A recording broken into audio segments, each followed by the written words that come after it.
Recording. There we go. Can you hear me?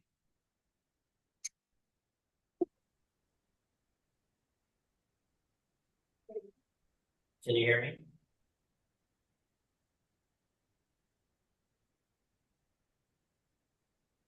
You may have to turn the volume up on the mouth for a second.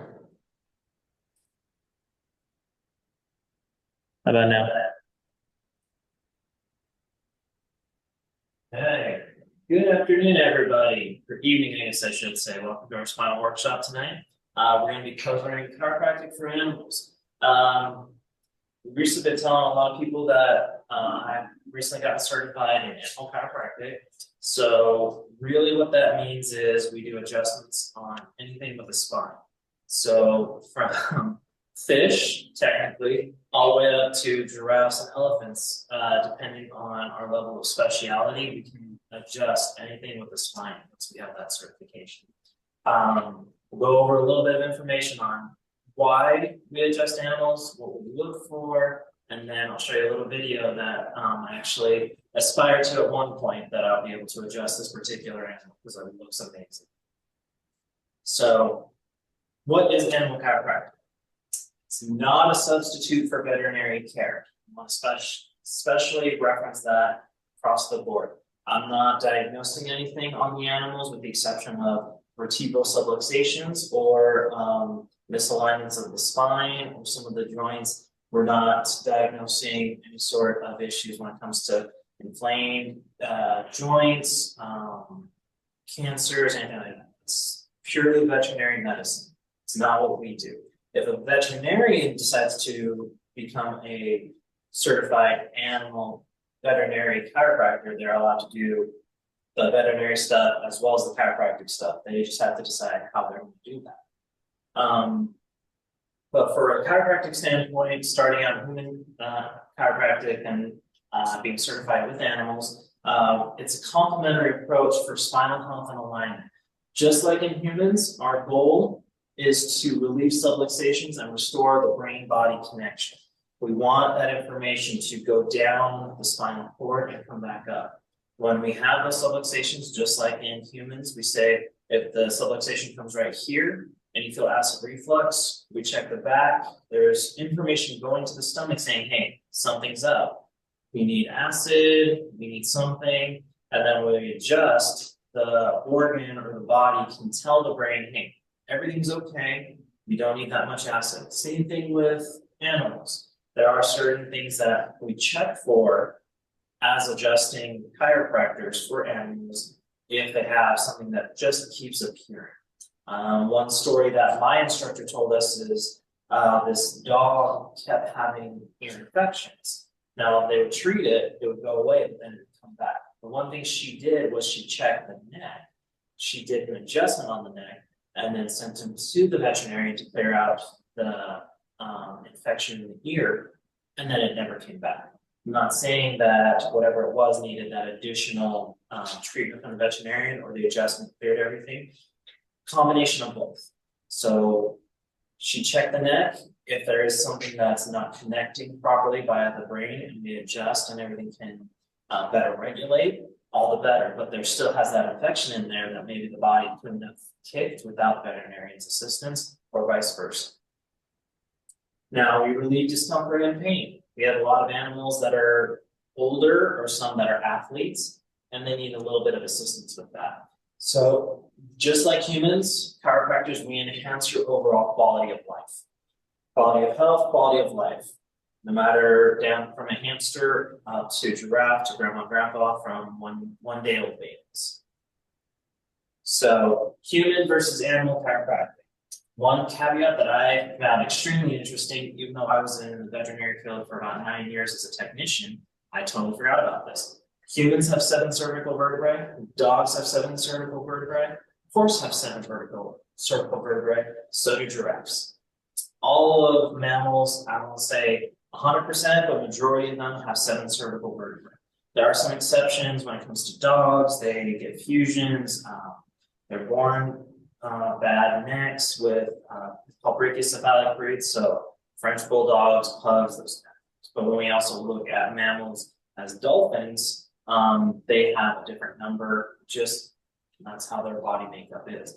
Majority of mammals have 7 cervical vertebrae. Couldn't tell you reptile or birds, they all vary.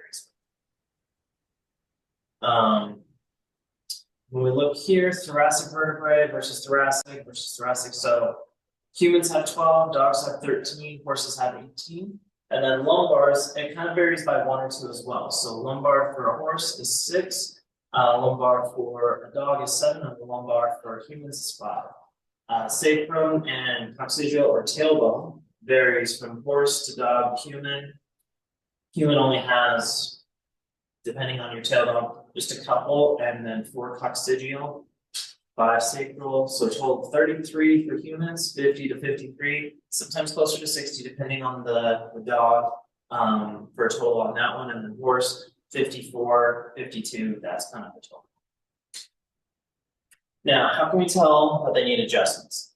This one, wide range of things. Trauma, stress and activity, so the agility dogs or the jumping horses, working dogs, the couch potato dogs, they're usually more just they fell down the stairs, or one little thing a lot of people don't really notice is when you're walking your dog and they're on a leash and you start pulling this way, the big thing is you're actually pulling that neck over, potentially causing a subluxation, and then when they pet their dog and they notice like, hey, their neck is sore or painful, that's because that leash has been pulling that way and it's really yanking on that neck. So we usually recommend like a harness type leash. It can kind of help with this, but this can also cause some subluxations if it's used correctly. So activity, running, jumping, working, daily play can strain joints and muscles. It just happens to all of us as humans as well. Like I said, fly ball or ski ball, or however you want to think about it, the dogs that are doing agility, they're running back and forth, they're doing all sorts of really cool activities, but they need help too, just like our Olympic athletes, the sprinters, the weightlifters, the pullers. Everybody needs an adjustment or a follow-up on just a verification on those. So what we're going to cover next is just some common things that we see with dogs and horses as chiropractors, and then some treatments that the chiropractor can do can also be done by the veterinarian trained chiropractor, or if they can actually understand the whole biomechanics of it, they can do it themselves. Come over here. So common spine issues, depending on the breed. We'll talk about back issues, but I'm going to talk about cervical issues for right now. As I mentioned before, anything with the leash. So if we're yanking on the leash or the dog's running, all of a sudden get a huge jerk, I mean, it really creates a whiplash effect in the neck. Dogs are a little more sturdy than human. They can handle it a little better. Doesn't mean you should do it ever. So harness is really good. If you have the little muzzles that you put on the dog, so if they do try and turn, it instantly pulls them back this way. Can be a little more helpful. It takes the strain off the neck because that nose is being pulled back rather than the neck. Now, when we come over here to intervertebral disc, a lot of humans have it as a bulging disc.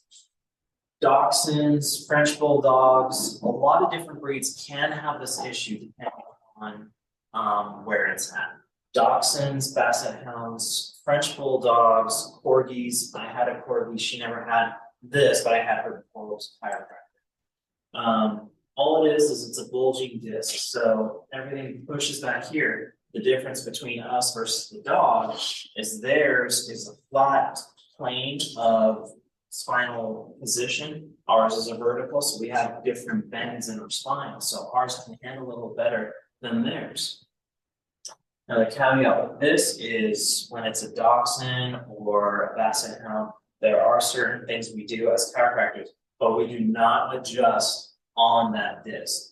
When we adjust people, we do a little turn adjustment or a drop adjustment, but never directly on that disc. We want the bottom one and the one above it to move better to take up the slack because everything's probably locked down, but we want to give that disc a chance to heal before we start doing any adjustments on it. With canines, what we have researched and understood from veterinary perspective and chiropractic perspective as a little decompression is amazing for these dogs that have this intervertebral disc disease. Now, some people recommend surgery. As a chiropractor, I can't recommend that. I send them to the veterinarian, I give my assessment, they do their own assessment, and kind of go from there. I would recommend doing the chiropractic version for the veterinarian, like, hey, I think he could benefit from chiropractic, I want your opinion on it. Because they're the ones that are diagnosing the intervertebral disc disease, they're the ones that are going to be recommending the treatments. I just want to be there to offer the support, because I'm not stepping into the veterinary world. That's outside of my realm, that's outside my scope, that's outside all that stuff. So line in the sand, I don't step over to the veterinary field, even though I was a technician. I understand the medicine, I understand the aspect of it, but I stay over here because I'm not doing what they do. They deal a lot more with the surgeries, the medications, the rehab and all that. I'm just a chiropractor offering my perspective. When it comes to symptoms of muscle spasm, head shaking, if they're constantly doing this, they don't have an ear infection, they don't have any instability in their neck. As a chiropractor, I go over and do my assessment, and then I make my recommendation to the veterinarian, who can, one, give their perspective, and then we can both talk to the owner. So chiropractic help realign the vertebrae, reduce the pressure on the nerve, improve flexibility, and we try to help these dogs out because a lot of people consider these dogs their children. They are stress relieving, they are helpful, they are service dogs, they do all kinds of amazing things. We want to do right by them and give them the best healthcare options they can. Next, we're moving on to horses. Common issues in the horse. Again, chiropractic perspective and the animal perspective. Pole misalignment. Pole is the very top. C1, occiput, all of that. So when we're riding a horse and you do a hard jerk or you make a hard turn, those barrel racing horses sometimes have neck issues. Pulling horses can have some neck issues. We want to make sure that that's in alignment or moving well, especially because they're constantly being pulled left, right, and all of that information is very good when it comes to adjusting that. We want to know, are they a right lead, are they left lead, kind of working their way through the tubes. Symptoms, primarily what we look for is reduced head movement. So they're like, they can move sections of their head, but they're not actually turning their nose. So we want to watch as we turn the head that if a segment's stuck or they don't want to move that way, that's the area we want to adjust. When we come down here, this is known as sway back, lowering of the midsection. If you see this little scoop here, for chiropractors, we see this a lot with dancers. They get that sway back because they want that flexibility. Their muscles have been kind of conditioned that way. Horses, this is done with a lot with abdominal weakness. So either the veterinarian will prescribe some abdominal work, a rehabilitation veterinarian, or the chiropractor can do some muscle strengthening to help out, but it's not something that we prescribe. So this little thing, we would adjust here, and try and strengthen this to raise it back up to get it to a level line. So again, chiropractic role, improve alignment, restore neck function, relieve pain associated with the overuse or misalignment. A lot of trail horses, fair horses, a lot of them that are used a lot with riding, they do need that relief in that low back, especially up in here. Kind of a lot of stuff to take into consideration when we do these adjustments, but there's a lot of good that can be done through chiropractic and veterinary work. When we look at horses, dogs, when we get certified in animal chiropractic, the two animals that we primarily work on are dog and horse. If we want to adjust the other animals, the farm animals, the exotics, we can get a little bit more training with people who are specialized, but dog and cat, they have fairly similar makeup. Horse, cow's slightly different just because of the muscle mass. Still very similar adjustments between the horse and the cow. If you check on our website, there's a link to my animal adjusting site, and there's lots of pictures and videos that we've done on our Instagram to show which animals we adjust, how we adjust, and some little videos. Now, speaking of videos, I told you guys I would give you a little video of an animal I hope to adjust at some point in the future, but let's see if this link will go.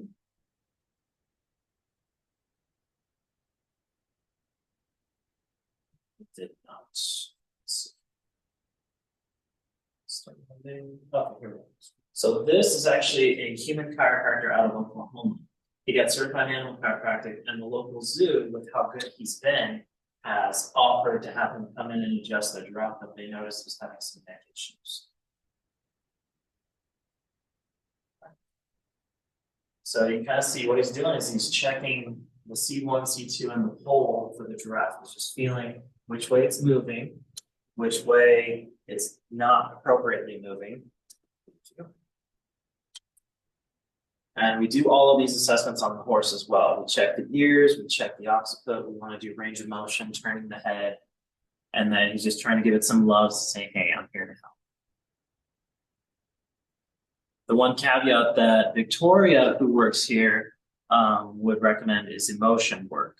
So we always want to talk to the animals because they actually understand what we're saying, they understand our emotions, so we want to help.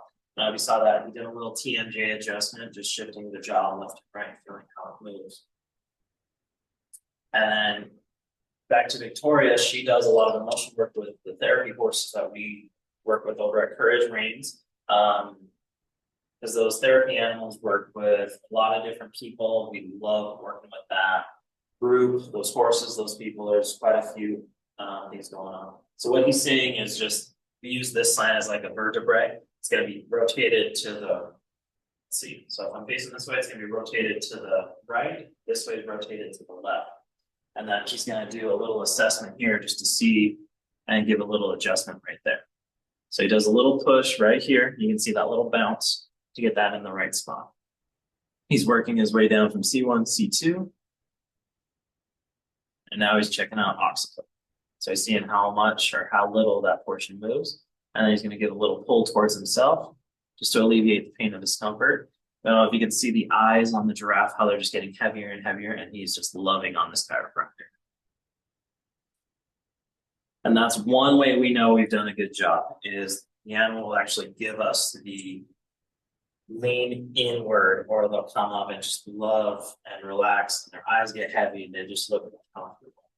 So if you have any questions or want any more information on the animal chiropractic stuff, we have some videos I can talk to you guys, and we'll do a lot more adjustment videos in the future, because we have some on snakes, cows, horses, lots of cool ones. So thanks everybody.